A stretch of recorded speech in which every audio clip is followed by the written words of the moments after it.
കൃഷ്ണ ഒന്ന് വീണ്ടും അതെ, നാം തന്നെയാണ് വസുദേവകൃഷ്ണൻ 2.0. 3.0 ഉണ്ടാകുമോ? കൊടുങ്കാറ്റ് തിരിച്ചു വരുമോ? താമര വിരിയുമോ? കാത്തിരിക്കൂ പാർത്ത, നിങ്ങൾ ആഗ്രഹിക്കുന്ന ഫലം ഉണ്ടാവും. എന്നാലും എന്തെങ്കിലും മാറ്റം, അതൊന്നു മാത്രമാണ് മാറാത്തത്.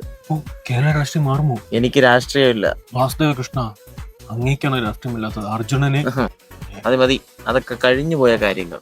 Come to the present bro. Okay bro, but actually എന്തൊക്കെയോ സംഭവിക്കുന്നു ജീവിതത്തിൽ. ഒരു എത്തും പിടിയുന്നില്ല. ഇന്നലെ ഏതാ അടിച്ചത്? ആ, ഞാൻ മദ്യപാനൊക്കെ എന്നേ നിർത്തി. വളരെ മികച്ച തീരുമാനം. നിന്നെ അലട്ടുന്ന പ്രശ്നം എന്താണെന്ന് എനിക്കറിയാം. എന്നിട്ട് എന്തിനാണ് കൃഷ്ണ എന്നെ എങ്ങനെയിട്ട് കഷ്ടപ്പെടുത്തുന്നത്? പൂക്കളിൽ സുന്ദരമായതിനെയല്ലേ നമ്മൾ എടുക്കുന്നത്? അതെ. എന്നിട്ടും മനുഷ്യർ ആലോചിക്കാറുണ്ടോ അതിന് വേദനിക്കുന്നുണ്ടോ എന്ന്? അങ്ങനെ ചിന്തിച്ചിരുന്നുവെങ്കിൽ എന്റെ പൊന്ന് കൃഷ്ണ, ആളോട് പല കിളികളും ചുറ്റിലും കണ്ട് പാറി കളിക്കുന്നു. പിന്നെ കൺഫ്യൂഷൻ ആക്കുന്നു. പറയൂ, എന്ത് പറ്റി? നാട്ടിൽ നിന്നിട്ട് ഒരു രക്ഷയില്ലാന്ന് വെച്ചിട്ട് കുവൈറ്റിലേക്ക് ടിക്കറ്റ് ഉണ്ട്. അപ്പം കിടക്കും ദാ യുദ്ധം.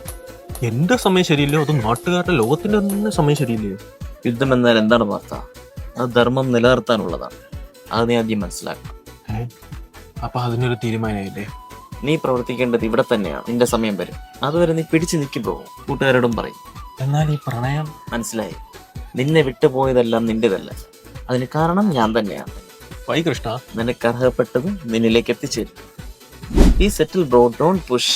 അല്ല, ഈ ബെഞ്ചിങ് എന്ന് വെച്ചാൽ എന്തുവാ? കൃഷ്ണ, അങ്ങാണോ ബെഞ്ചിങ്ങിനെ പറ്റി ചോദിക്കുന്നത്? ഒന്ന് പറഞ്ഞതാ പാർത്ഥ. അത് ആക്ച്വലി ഒരു വൃത്തികെട്ട ഫ്രണ്ടിയാണ്. നമ്മൾ റിലേഷൻഷിപ്പിൽ ഇരിക്കുമ്പോൾ തന്നെ ഒരു ബാക്കപ്പ്.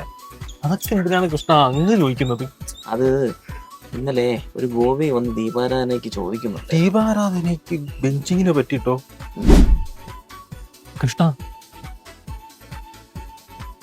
ഞാനേ കണ്ടോളൂ, ഞാൻ മാത്രം. ഹാപ്പി വിഷു.